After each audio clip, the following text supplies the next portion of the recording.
మీ car కి best ceramic coating premier care Apexer car detailing studio for contact.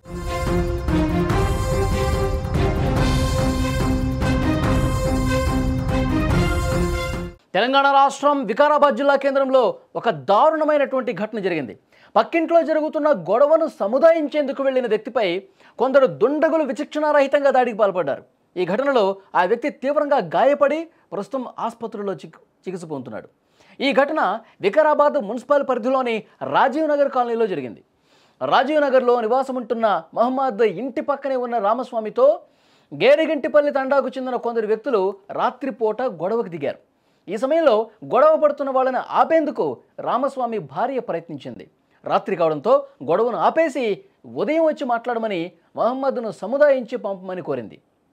అయితే పక్కింటి మహిళ కోరిక మేరకు మహమ్మద్ ఆ గొడవలో మధ్యవర్తిత్వం చేసేందుకు ప్రయత్నించాడు. ఈ రాత్రిలో ఎందుకు గొడవ పడుతున్నారు, ఉదయం రండి అని ఆ తండావాసులను సముదాయించే ప్రయత్నం చేశారు. మహమ్మద్ మాటలతో ఆగ్రహించిన ఆ దుండగులు మేము ఎందుకు గొడవ పడుతున్నామో నీకు సముదాయిస్తాంరా అంటూ బెదిరించారు. వెంటనే మహమ్మద్ను బైక్ పైన బలవంతంగా ఎక్కించుకుని వికారాబాద్ శివారులోని అనంతగిరిపల్లి తండా శివారులోకి తీసుకెళ్లారు. అక్కడికి తీసుకెళ్లిన తర్వాత తండావాసులకు సంబంధించిన 5 యువకులు ఒక కారులో వచ్చారు. వారు ఎలాంటి విషయం తెలుసుకోకుండానే మహమ్మద్పై విచక్షణారహితంగా దాడికి పాల్పడ్డారు. మహమ్మద్పై కర్రలు, రాళ్లు, కత్తితో దారుణంగా దాడి చేసినటువంటి పరిస్థితి ఉంది. ఈ దాడికి తాళలేకపోయిన మహమ్మద్ తీవ్ర గాయాలై స్పృహ తప్పి కింద పడిపోయారు. చనిపోయాడనుకుని భావించి ఆ దుండగులు మహమ్మద్ను అక్కడే వదిలేసి పారిపోయారు. కొంతసేపటికి మహమ్మద్కు స్పృహ వచ్చింది. వెంటనే లేచి తన ఇంటికి చేరుకున్నారు. తన పరిస్థితిని చూసి కుటుంబీకులు వెంటనే స్పందించారు. డయల్ 100కు ఫోన్ చేసి పోలీసులకు సమాచారం అందించారు. పోలీసులు అక్కడికి చేరుకున్నారు. మహమ్మద్ను వికారాబాద్ ప్రభుత్వ ఆసుపత్రికి తరలించారు. ప్రస్తుతం మహమ్మద్ గాయాలతో అక్కడ చికిత్స పొందుతున్నాడు.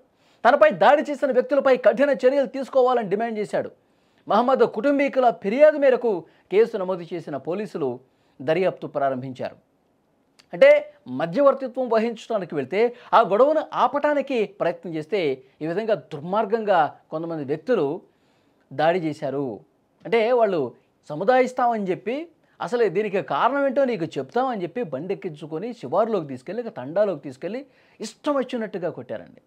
అక్కడ వాళ్ళకి తోడుగా ఇంకా 4-5 యువకులను కూడా తీసుకొచ్చి ఇష్టం వచ్చినట్టుగా కర్రలతో కొట్టారు, రాళ్లతో కొట్టారు. తీవ్ర గాయాలతో పడిపోయి ఉన్నాడు. ఎందుకంటే అంత దారుణంగా కొట్టేసరికి ఆ వ్యక్తి స్పృహ తప్పి కూడా పడిపోయాడు. వెంటనే పోలీసులకు కంప్లైంట్ చేశారు. తర్వాత ఈ విషయం తెలుసుకున్నట్టు కుటుంబ సభ్యులు అక్కడికి వచ్చి చూస్తే జరిగినటువంటి దారుణం చూస్తే ఒక్కసారి స్క్రీన్ మీద చూడండి. అతని మీద ఏ విధంగా దాడి చేశారు, ఎంత దారుణంగా కొట్టారు.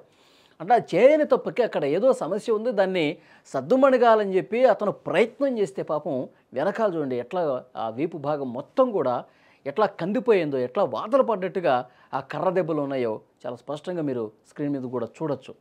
కానీ పూర్తి స్థాయిలో ఆ విజువల్ని మేము చూపించలేం. కానీ ఎంత దుర్మార్గంగా కొట్టారు చూడండి. మొత్తం వీపంతా ఎర్రగా కందిపోయినటువంటి వాతలే కనిపిస్తూ ఉన్నాయి. చాలా దారుణంగా కొట్టారు. స్పృహ తప్పి ఆ దెబ్బలకి తాళలేక పూర్తిగా స్పృహ తప్పి పడిపోయాడు. తర్వాత కుటుంబ సభ్యులు వెతుక్కుంటూ వచ్చి అతన్ని గమనించి వెంటనే ఆసుపత్రికి తీసుకెళ్లారు. పోలీసులకు కూడా కంప్లైంట్ చేశారు. ఇప్పుడు వాళ్ళ కోసం వెతుకుతూ ఉన్నారు ఎవరింత దుర్మార్గంగా ప్రవర్తించింది. వాళ్ళు కత్తితో కూడా దాడి చేశారంటే అంటే ప్రాణాలు తీసేద్దామని. అతను స్పృహ తప్పి పడిపోతే మన దెబ్బలకి ఇతను చనిపోయాడని చెప్పి ఉద్దేశంతో వెళ్ళిపోయారు. లేకపోతే చచ్చేదాకా కొట్టేవాళ్ళేమో, చచ్చేదాకా అంత దారుణంగా మ్యాన్ హ్యాండ్లింగ్ చేసి ఉండొచ్చు. పోలీసులు మొత్తం డీటెయిల్స్ తీసుకుంటున్నారు. అసలు గొడవ ఎక్కడ స్టార్ట్ అయింది, వాళ్ళ మధ్యలోకి ఇతను వెళ్ళినప్పుడు వాళ్ళు ఏం మాట్లాడారు, తర్వాత ఏమని చెప్పి ఎక్కడికి తీసుకెళ్లారు, అక్కడికి తీసుకెళ్ళిన తర్వాత ఎవరిని పిలిచారు, ఎవరెచ్చి కొట్టారు, ఇవన్నీ కూడా దర్యాప్తు జరుగుతోంది. సో మధ్యలో వెళ్ళినందుకు ప్రాణాలు పోయే పరిస్థితి వచ్చింది ఇక్కడ. సో పోలీసులు ఈ సాయంత్రానికల్లా దర్యాప్తు పూర్తి చేసి వాళ్ళందరినీ కూడా అరెస్ట్ చేస్తామని చెప్తా ఉన్నారు. మా ఇంటి పక్క గొడవ అవుతుండే. మా ఇంటి పక్కకు గొడవ అయితే ఆ లేడీస్ వాళ్ళు వీళ్ళు లంబాడోళ్ళ నాయక్ అంటే ఎవరో రామస్వామి కొట్లాడుతుండ్రి. ఇక నేను అప్పుడు పోయినాక రామస్వామి భార్య వాళ్ళకి చెప్పాను, సంజాయించి పంపు వాళ్ళకి ఇంటికి, ఇక పొద్దున రమ్మని, ఎందుకు ఆడపిల్లలు ఉన్నారు కొట్లాడ పంచాలు వద్దు అని అన్నారు. అనగానే ఇంకా అన్న ఎందుకు కొట్లాడతారు ఇక్కడ, పొద్దున రాండి ఎందుకు పంచది అని అని అంటే నీకు సంజాయించాలన్నారా అవి అని. నాకేదో సంజాయిస్తావు, పొద్దున మాట్లాడుకోదా అంటే దాన్ని రోడ్ మీదకి వద్దా నీకు సంజాయిస్తాను గురించి అన్నాడు. అనగానే నడాన పోదామని బండి మీద ఎక్కినాను. ఆ రోడ్ మీద తోసుకొని పోతాడు అనుకుంటే ఒక సక్కగా తేజ ఫంక్షన్ కాదు తోలుకొని పోగా నా కొడుకులో ఫస్ట్ ఫోన్ చేసిండు. బెల్లిన్లలో వాళ్ళు 6 మంది వచ్చిర్రు. 6 మంది ఇతను ఒక 7 మంది కలిసి నాకు కొట్టేసిండు. చాకు కూడా ఉంది ఒక చేతిలో కొంత. కట్టెలు తీసుకొని ప్లాన్లో వచ్చిర్రు వాళ్ళు. కట్టెలు పిట్టలు అన్నీ పెట్టుకుని ఆ బండిలో వచ్చి ఇక పటా కొట్టినాక నేను ఉరుకుతున్నా. ఇంకా తప్పించుకుందామని ఉరికితే మళ్ళీ పట్టుకొని మళ్ళీ కొట్టినాక అప్పుడు ఈ కట్టేసుకుని కొట్టంగా నేను బేహుష్ అయిపోయి కింద పడ్డాగానే మళ్ళీ తన్ని పొట్టలో వచ్చి తన్నినాక ఇక చచ్చిపోయినా అని వెళ్ళిపోయాను.